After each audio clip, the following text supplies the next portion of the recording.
बिस्मिल्लाहिर्रहमानिर्रहीम। अस्सलाम वालेकुम dear students. Ali smart guide में आप सबको खुशामदीद कहा जाता है।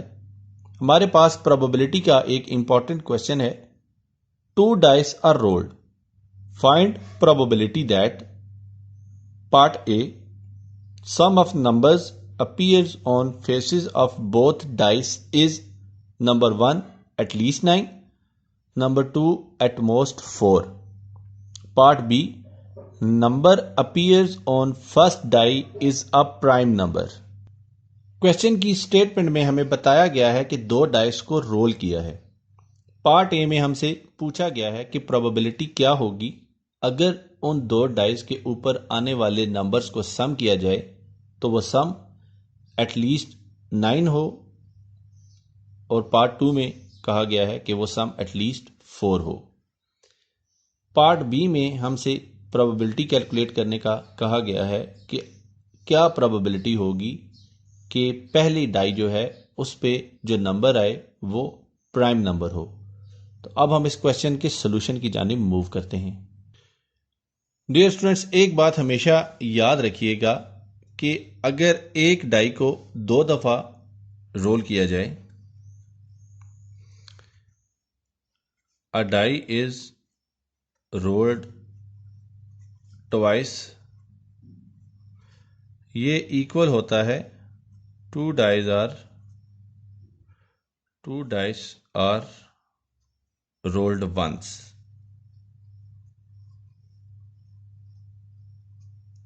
ये बात आपने अपने जहन में रखनी है कि अगर एक डाई को दो दफा रोल करें तो तब भी वही सैंपल स्पेस बनेगा जब दो डाइस को एक दफा रोल किया जाए। ये मैंने इसलिए कहा है कि बजाय कि हम लेंथी सैंपल स्पेस ड्रा करें, हम direct number of sample space he calculate कर लेंगे। यानी कि हमने डायरेक्ट एन ऑफ एस निकालना है बजाय पूरा सैंपल स्पेस ड्रा करने के। तो एन ऑफ एस का यहां पे फार्मूला बनेगा, n of S is equal to outcomes of single trial of throwing a die, इसकी पावर नंबर ऑफ रिपीटिशंस।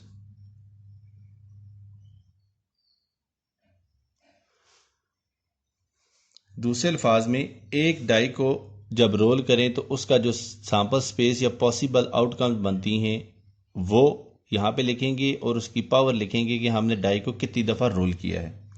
अब यहाँ पे उन्होंने हमसे कहा है कि डाई को दो दफ़ा रोल किया गया है, तो सिंगल डाई का जो पॉसिबल आउटकम्स होती हैं वो होती हैं 6, और जब दो दफ़ा रोल किया जाए तो 6 पावर 2 ये बनेगा 36। क्वेश्चन की स्टेटमेंट में उन्होंने हमसे ये कहा है कि टू डाइस आर रोल्ड। तो मैंने ऊपर यहाँ पे बताया है कि अगर एक डाई को दो दफ़ा रोल किया जाए या दो डाइस को एक दफ़ा रोल किया जाए, दोनों सूरतों में सैंपल स्पेस एक ही जैसा बनेगा। तो यहाँ पे मैंने एक डाई को दो दफ़ा रोल करने का सैंपल स्पेस बनाया है, तो ये सैंपल स्पेस वही है जब दो डाइस को एक दफ़ा रोल किया जाए। तो हमें एन एफ एस हासिल हो गया। अब देखिए पार्ट ए के सोल्यूशन की जानिब मूव करते हैं। अब पार्ट ए में उन्होंने नंबर 1 पार्ट में हमसे कहा है कि sum is at least 9, some is at least 9। अब मैंने इससे पहले क्वेश्चन में बताया है कि सम जो है वो उसकी पॉसिबिलिटीज हैं। सम मिनिमम 2 आ सकता है और मैक्सिमम 12 आ सकता है, और एटलीस्ट का मतलब बताया था इक्वल एंड ग्रेटर, यानी कि sum is equal to 9 and sum is greater then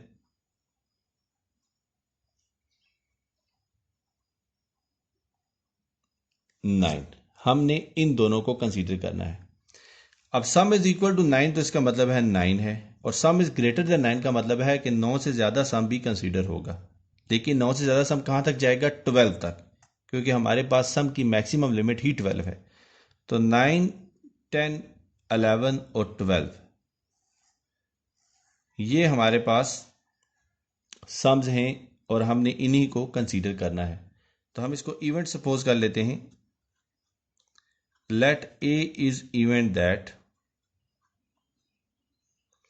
let A is event sum is at least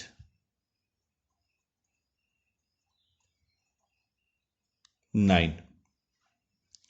अब एक यूनिट्स हम देखेंगे कैसे आएंगी। सबसे पहले हम देखते हैं कि सम 9 आएगा कैसे। अगर पहली टाइप पे 1 आए तो दूसरी टाइप पे मैक्सिमम 6 आता है, इन दोनों को ऐड करें तो ये 7 बनेगा सम, तो 9 कंसीडर नहीं होगा। हमने देखना है सम 9 कैसे होगा। तो अगर पहली टाइप पे मिनिमम 3 आए तो दूसरी टाइप पे मैक्सिमम 6 आए तो ये सम 9 बन जाता है। अब इसको हम उल्टा करके लिख देते हैं 3 6 और 6 3। चूंकि हमने 3 से स्टार्ट किया है तो अगर हम देखेंगे पहले डाई पे 4 आए तो दूसरी पे 5 आए तो सम 9 बनेगा। अब इनको भी हम उल्टा करके लिख लेते हैं। इससे ज़्यादा और मज़ीद कोई सम्स की पॉसिबिलिटी नहीं। अब हमने देखना है कि सम 10 कैसे आएगा। तो अगर पहली डाई पे 4 आए दूसरी पे 6 आए तो सम 10 बनता है। अब इसका उलट करके लिख देते हैं 6 4। अगर पहली डाई पे 5 आए तो दूसरी पे भी 5 आएगा तो सम 10 हो जाएगा। इसकी भी यही पॉसिबिलिटीज़ हैं। अब सम 11 देखते हैं। पहली पे 5 आए दूसरी पे 6 आए और इसको ही उलट करके लिख दिया। इसकी भी यही 2 पॉसिबिलिटीज़ हैं। और सम 12 आए तो वो एक ही पॉसिबिलिटी है कि डबल 6 आ जाए। तो ये ए में इससे ज़्यादा यूनिट्स नहीं आएंगी। तो एन ऑफ ए हमारे पास होगा 1 2 3 4 5 6 7 8 9 और 10।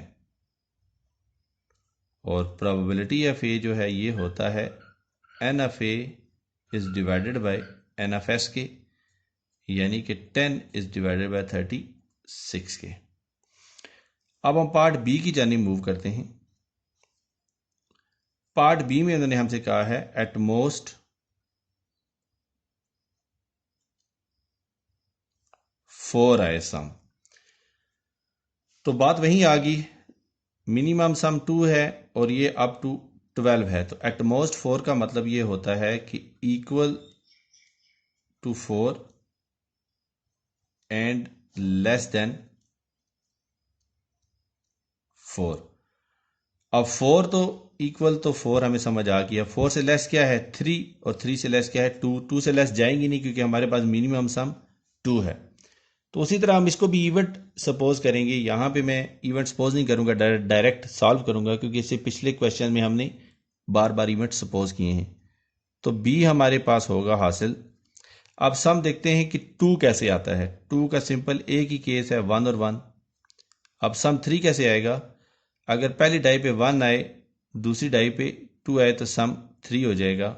इनको उल्टा करके लिख देते हैं 2 और 1। इसके अलावा और कोई पॉसिबिलिटी नहीं।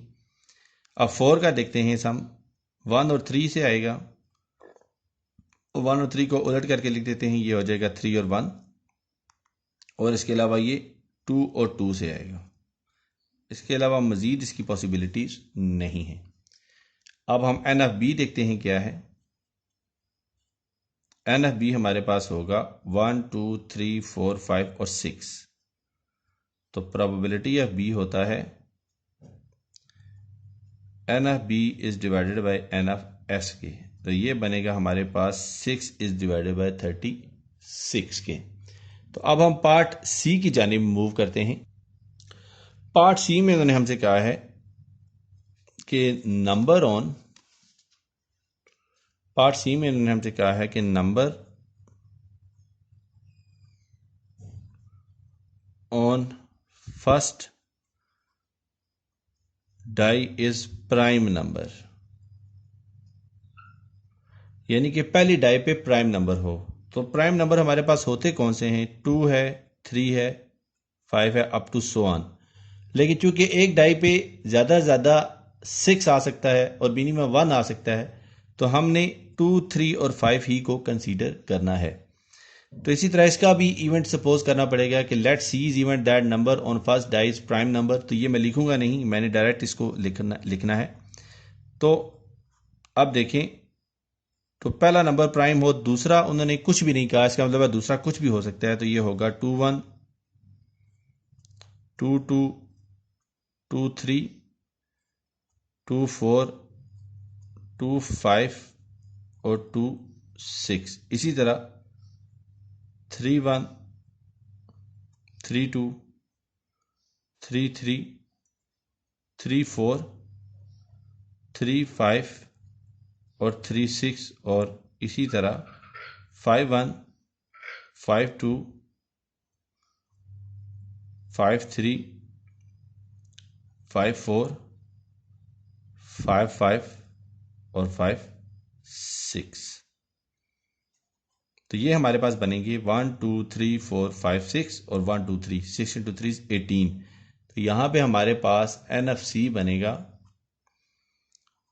18 के, और प्रोबेबिलिटी ऑफ C का फार्मूला होगा probability of C is equal to NFC is divided by NF तो NFC है हमारे पास 18, NFS है हमारे पास 36। तो डियर स्टूडेंट्स, इंशाल्लाह ताला प्रोबेबिलिटी के नेक्स्ट क्वेश्चन के साथ दोबारा हाजिर होंगे। दुआओं में याद रखिएगा। अल्लाह हाफिज़। अस्सलामु अलैकुम।